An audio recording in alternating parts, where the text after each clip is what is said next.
to be self-reflective, you have to be self-aware first and foremost, right?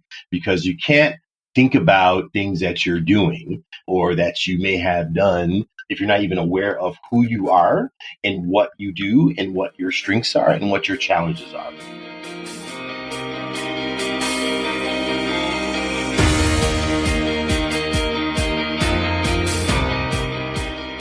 Hi, everyone. Welcome to The Optimalist, a podcast where we've set out to explore the optimal way to educate in the age of AI. If you're new here, I'm Sara, your host through this exploration of the elements of human flourishing. This week, I bring you a long-awaited discussion with Evan Whitehead. Evan's story is one to sink into deeply if you are someone interested in alternative paths through the educational landscape. Evan is a thought leader in the field of education. He's also an author, speaker, and a mindset accountability coach. He's an advocate for the process he calls balance, boundaries, and breaks in helping manage mental health and lifestyle choices, which we'll dig into more over the course of our conversation. If you're a leader looking for an inspiring voice in another leader, one who learned to prioritize his own health and create the career and life he needed, you'll appreciate Evan's thoughtfulness and grace and determination. He's a great example of adaptability. All this and more on today's Optimalist. I've actually come full circle in terms of my career path and my trajectory because I started working in education as a paraprofessional at a therapeutic day school, which is a private or non-public facility for that serves students whose needs can't be met in their home public school. And in terms of the least restrictive environment, it's pretty restrictive, almost the last step before students may have to attend a residential facility. So I started this in 1997. So as doing that. And now I've come full circle where I'm back into the non-public therapeutic day school setting now as an executive director of a new startup organization in school that opened back in February. And our focus is to serve, primarily students with autism, intellectual disabilities, and severe learning disabilities, which is interesting because when I started my career, in particular, the students with autism or eligible under autism were once considered what we call low incidence, disabilities, because it just wasn't that, it wasn't that common as it was, as it is now. So for me, going into special education, starting the field, my focus was working with students with emotional disabilities and what we used to call behavior disabilities. So now coming forward, like entering this space is really interesting for me because it allows me to truly, model what I want others to do in terms of lifelong learning and improving your craft. Because I didn't teach this particular student population, I was involved with them in terms of that. So by the time being in central office or district level administration, now in my current role, I'm learning myself as I'm going. So I'm learning from those that I supervise, those that lead. I'm learning from some brilliant people who have been doing this for a couple of decades, and they're teaching me things every day, and I learn something new every day. I actually had a chance to kind of put together two of my passions. One, which is education, and the second is really this space that I really came acquainted with probably in the last 4 or 5 years of being able to start something new, right? And being able to kind of, be able to mold something from the beginning in my own vision, be able to implement things that I've always wanted to do, but not necessarily had the ability or the flexibility to do so, but now being able to do that. And also it's exciting to start something new, like the energy, the excitement, the passion of growth, of being able to take some risks, right? And being able to learn like on the fly. One thing that I truly believe in currently my organization now is that where we are is a learning space. And it's a learning space for everyone. That includes students and also the adults for the staff. And part of learning, right, is that mistakes are going to be made. Mm-hmm. But the key component of that is that it also has to be a safe space, right? And it has to be safe physically, psychologically, and also emotionally in order to take those risks, right? So if I'm a student in a class, right, if I don't feel safe in those three areas in the classroom, I'm not going to take risks in my learning because I don't feel safe to do so, right? Mm-hmm. So therefore, to expect me to take risks in my learning and do things I've never done before or things that may be a little bit uncomfortable or unfamiliar to me is not going to happen. Same thing goes for adults, right? And staff. If I'm a staff member and I'm an adult in an organization, a school, a district, et cetera. And one, I don't feel physically safe, right? The odds of me focusing or on and my focus being on my teaching or instruction of students or helping students learn is probably going to be far and few between because I'm going to be more concerned about my own physical safety. Being able to do that for my staff, my students, and also, finally the families that I serve is extremely important. And I get a chance to be a lot more closer connected to the families that I serve now because of the role that I'm in and that we're a smaller startup, which is great. And also making the families finally, feeling as though they have a home and they have a home for their child. And also for them to be able to feel a level of rest as well, because for a lot of them, it's been challenging. So being in the space helps me feel good and be able to do that and give back and still maintain a lot of things that I've always wanted to do. And It sounds really like you are truly in a place that was made for you at this point. The way, like, even when we spoke last time, everybody who's listening can just have a little bit of background of Evan and I did a meeting probably about a month ago now. Yeah. Where we just kind of chatted to get to know each other. We'd never spoken before. And, we wound up having a really fruitful, maybe intense conversation there. I was like, wow, we should have just been recording this the whole time. But that's what happens. And so I got a lot of the backstory of Evan's story and life. And it really does fit together well with how the little bit that I know about you, I think. Yeah, no, it does. I, like many other people, have always had have had challenges in life, right? I'm not perfect, don't claim to be, but I've had challenges, challenges from on the mental health side. I've had also, other struggles as well that have kind of framed my mindset and been able to break through those challenges and be able to go through a personal transformation of sorts has really put me in a space where I feel that if I can support others and help them to be in a healthier space and then not have to experience some of the challenges that I did, I want to be able to do that. So I do feel good about kind of how everything has culminated and come together with that because I can kind of do a lot of those things. So it was almost like, meant to be and the stars aligned and being able to do that. So I definitely agree with you.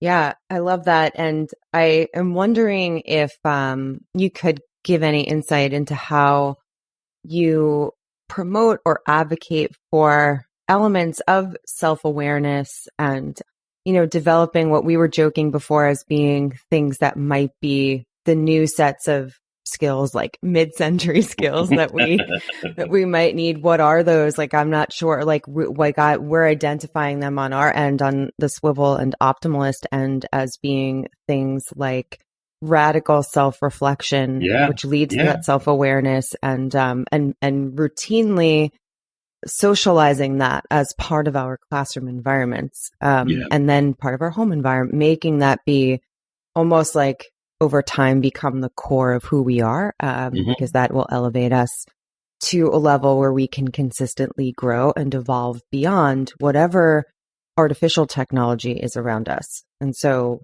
who we are really is, really depends on how we think about ourselves and what we take action on based on reflection, right? So I'm thinking about not that you're revolutionizing these things every single day. We're not expecting that kind of an answer, but just knowing what's important to you, and knowing what you value in a community, or what I think you value in a growing community, I'm wondering if there are ways that you do promote or advocate for these kinds of skills. And that Yes. goes along with, and because all of that ties into the move towards a more mindful way of living. And Yeah, so I think they all connect, but yeah, they just do. wanted to give you a chance to talk about that. Yeah. So, with my own mental health challenges that I have, and also dealing with some of my other struggles, I had to do a lot of self-reflecting and coming to the point of understanding about myself. And it was done through a lot of therapy, a lot of treatment.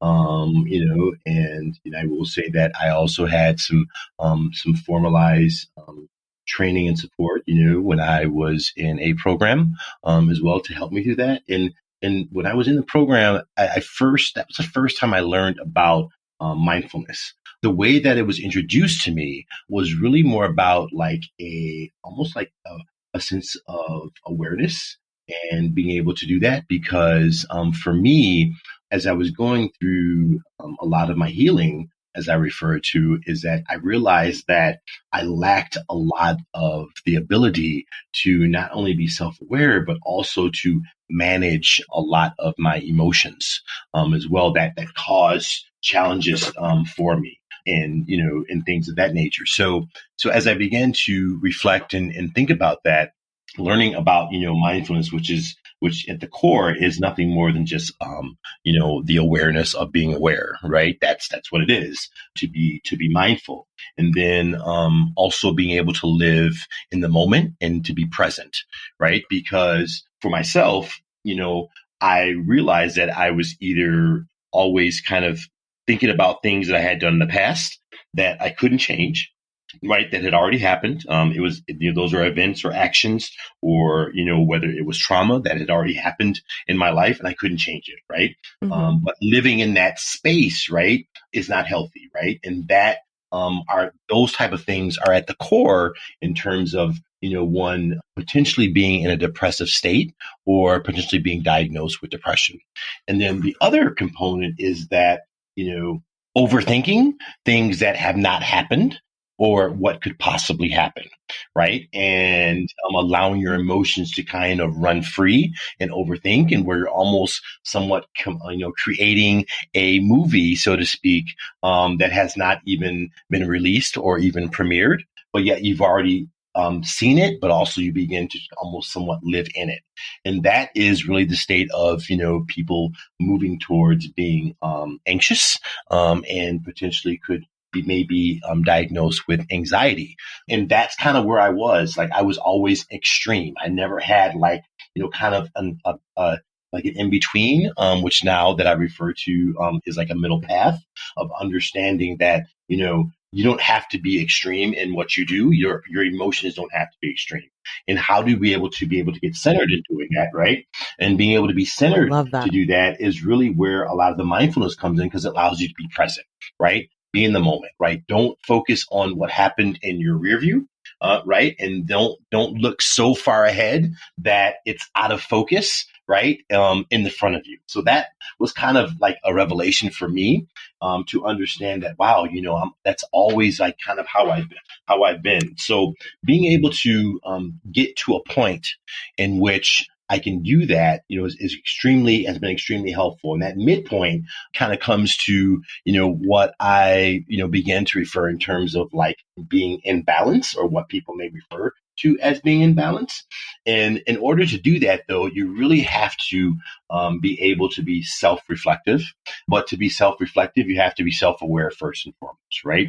Because you can't think about things that you're doing or that you may have done if you're not even aware of who you are and what you do and what your strengths are and what your challenges are.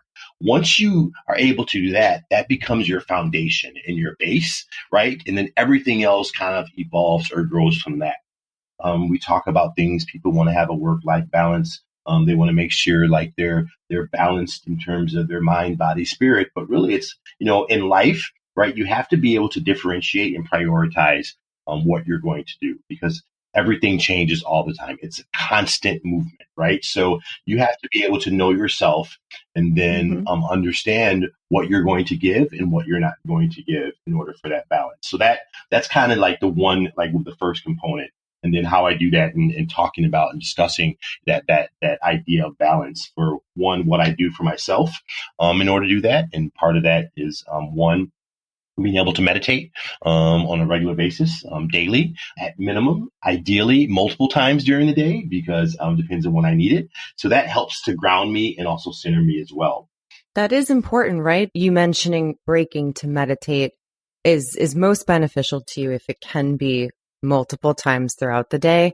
And I do think that that's something that we've always tried to bring up with people and advocate for, is that Yes. routine of thinking like you don't have to be someone who embraces this idea that meditation always has to be this half hour of sinking into the moment, which it can be. And I guess it should be on some level at some times to really get the full benefits. But when you're someone like yourself, and I imagine it's similar to what I feel about things like my practice with yoga, and other people understand that as well. But like, you're someone like yourself and you have now learned what it does for you in certain areas, that like there becomes a craving for that, for what that gives you. And you learn Yes. that it elevates that self-awareness, right? Because then you wind up learning like it's not only just a mental or brain thing, like Yes. you learn like the changes in your body, right? Your body feels certain ways, like,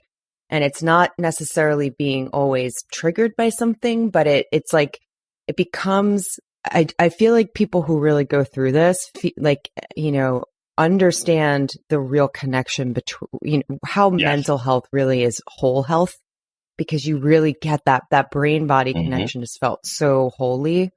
I could dive in. It's passionately true. dive into right. this topic. But at the same time, like the idea of being able to get that, to cultivate that desire to do something throughout the day, give yourself moments to recognize. It's not just making time for a break. It's more than a break. It's recognizing my body needs X, Y, Z. My brain needs this. And like, I'm going to I can take 10 minutes to do this thing. I need to separate myself from this. Whatever it might be. There are things that you need because you are a biological, living, breathing thing. And you can't be connected to inertia, to an inert screen, or, not talking to other people all day. Like you need to figure out, like, right. We need to figure that out. And that's a big part of, I think, what makes so much of this, the crisis of how we're dealing with, or going to deal with, living alongside of artificial intelligence, because, we've become wrapped up in this world that can predict our behavior and get us to do things. We've been living in it forever now, since the advent of social media. I mean, to your point, like all of that is correct, right? I think it's about the intentionality, right, of what we're doing as human beings. That's necessary, because I feel that I actually was starting to work with a couple of people probably about 3 or 4 weeks ago on like kind of introduction to meditation 101, right?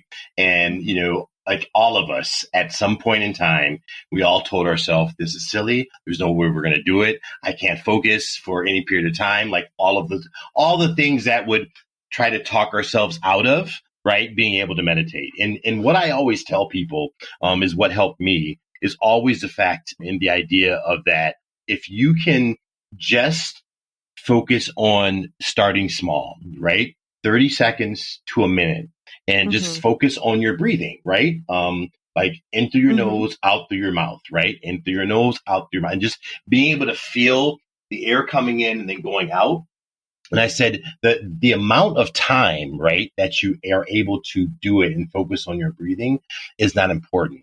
To me, as you were saying, it's the routine, because you begin to build stamina, right, as you do it. And the more repetition that you do it, the longer you're able to do it. And then the way I look at it is that you're actually building up that stamina and almost as a reserve. So when you do need to be able to balance yourself and you need to meditate for whatever reason, you can do that by that time. So you may be able to do that at some point, but as long as you keep building, right? And it builds upon itself. That's the important part. I always tell people just being able to have a starting point and allow yourself to get into the pattern and the behavior of doing that so that you can, it's targeted and you're finding an opportunity for yourself to be able to get away and then connect, right, with yourself, instead of always being focused on something. We have to put a conscious effort into making sure that we put back into ourselves, right? Because we need that like life energy that I refer to that living things have to help to replenish us and to make us feel kind of whole again,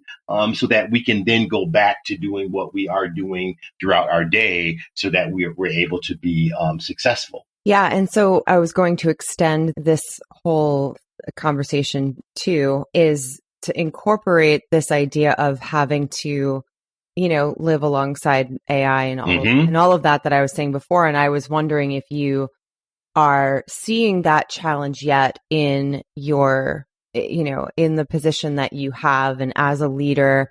And like, if you're thinking about what it means to adapt to this as someone who is conscious and remain someone who is conscious of the self, not, thinking of adaptation or acceptance of artificial intelligence in our daily lives as something that is, something that we want to work with, but not get lost in. And I know we all don't have the definitive answers for this, but I'm wondering if that is, this could be the first time you're thinking about it, but you can wander about it with me. We can just wander through that path, but I'm wondering if you are having any ideas about, especially in the light of leadership and school leadership for educators, but like this, just the concept of being able to step into it and accept and embrace without being lost and elevating the self. And I do think a lot of what you have learned to cultivate personally is part of what we need. It's part of that reflection. And so I'm wondering if you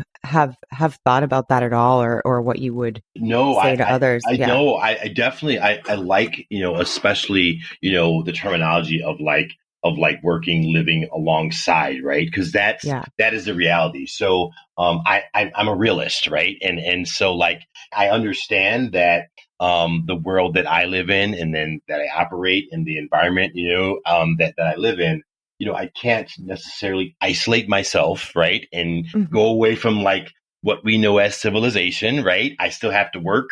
I still have to be able to sustain myself, and I earn a living, and I have to still function in the world because that is my existence, right? That's what I know. So I think that that's part of it, and I think it goes back to what I said before about being an extremist or people being in extremes, right? It's almost like being able, if you are able to understand the idea of being present in the understanding of having a middle path, as I discussed, then it allows you to be in a better space to live alongside technology, AI, etc. Instead of saying, I have to dive all the way in, right? And just go ahead head first, no matter what, or being in a state of sometimes those of us that are challenged by other generations when that are far more advanced in terms of certain things, and we are somewhat stuck in wanting to change or try things, right? That's the other side of the extreme as well. So I think if you're able to be in that space and to cultivate that, those skills will translate into what you're asking, right? So what I like to ask people at the end of a conversation is to give us some, I hate using the word insight again. I feel like I say that a lot on this podcast, but to give us a fuller picture of who you are and the kinds of things that you are consuming, I guess, what goes into your brain. It doesn't have to be related to career or education Sure. at all. In order to do that, I like to ask if you would like to share something you're either reading right now or listening to or watching. You could share something from all those categories or pick one. Whatever it is that you think you would recommend to people or that you're enjoying. Sure. So, I'm gonna start with what I'm actually watching, and it's not education related. It's pretty, I guess it's not high thinking, but in terms of me, I promote my balance, boundaries, and breaks, and for me, it is a break. It's actually a sitcom, and my daughter and I watch it. My daughter's 18. And we watch it, and it's actually a comedian, George Lopez, and his real life daughter have a sitcom, Lopez versus Lopez. And the reason why I'm watching it is because the dynamic between father and daughter is very similar to the dynamic between my daughter and myself. And the funny thing is, I didn't know she was watching the sitcom, and she didn't know I was watching it until we happened to mention it and talk about it. So we started watching it together. And really there's a lot of themes in terms of family, in terms of the definition of family, right? Because, I think that's a term that gets thrown around a lot, right? Because there are people that you're related to, but there are also people that are your family, if that makes sense, right? Mm-hmm. And what that means. And the other thing, there's themes in terms of mental health, in terms of trauma, and then also just, intergenerational relationships, right? So for me, it's been really rewarding and kind of like a guilty pleasure for me to do that, because after I have a long day at work or have a long week, I can watch that with her, and I can watch it for myself. And I'm really able to just sit back and just enjoy myself doing so. So, for any dads that may be out there that have daughters in particular, I would recommend it. It's funny. It's interesting, and it has a lot of, and I think that the unique dynamic is that they are actually true father and daughter. So it makes the dynamic great. That is a wonderful suggestion. I love that. Not only a recommendation of what to watch, but how to watch it and get the best out of it. 100%. Perfect package there. Yep. So especially going into the big season of spending more time together with people. Yes. I think that's a good thing. Yes. So where can people find you who are listening and would like to connect more with you or ask questions? Let us know links and handles on social media. Sure, I can do that. So I would say my social media home, so to speak, has always been, I guess, what we now call X, formerly Twitter, right? Yep. So I know it changes, but for me, your listeners can always find me at Evan Whitehead 00 on X. And then also in terms of Instagram, I do have an Instagram handle as well. And you can find me on Balance, Boundaries, and Breaks. So you can go ahead and search me that way. And then, I'm open to receiving email suggestions as well, whether it means, you just want to ask some questions about what I talked about here, or questions about the work on my 3Bs, my balance, boundaries, and breaks, and kind of the stuff that I do, whether it's consulting or public speaking or even coaching, because I'm also mindset and accountability coach as well. So you can reach me at my email address, which is Evan Whitehead, EvanWhitehead, the number 11 at gmail.com. Beautiful. Now there's no excuse, everybody. Get in touch with that. Cool. Well, thank you so much for stopping by the pretend studio today. It was good to have you back. Thank you so much. I feel like I think I said this last time we chatted, but you're someone that I could have regular conversations with, I think, about this. It just keeps our minds moving forward, right? Then we will put it into the universe for sure. Thank you, Evan, for stopping by and being so open about your relationship with mindfulness and the role that you now find yourself in. And I love how we're able to bring it all back to the integral part that self-reflection plays in the process of continuous growth and the process of learning to be ever more adaptable. So switching gears for 1 second, Thanks to everyone out there who has signed up to try out Swivel's new product, Mirror, during its first demo program cycle. Mirror is Swivel's new AI-powered self-reflection tool that helps students supercharge and regulate their reflective practice.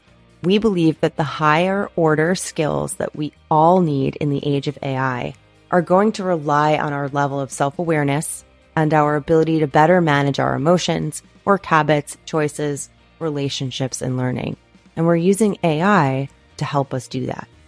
Basically, the mirror is where we want you and your students to meet your potential self, your best self.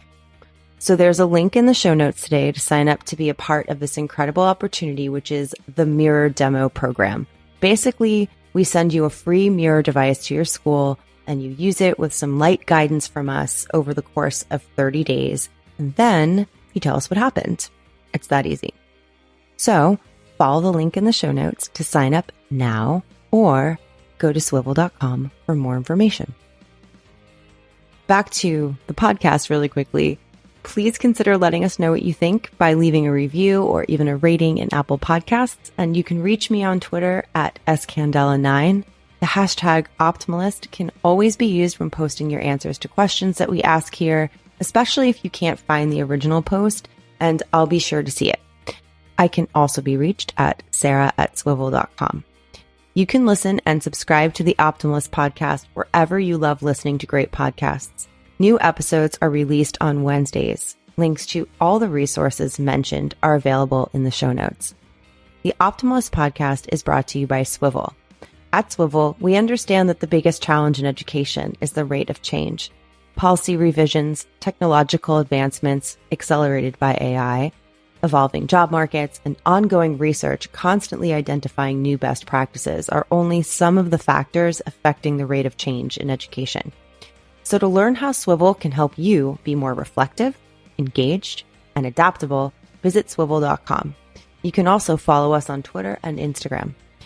Thanks for listening to The Optimalist today, and I will be back next week with a whole new conversation.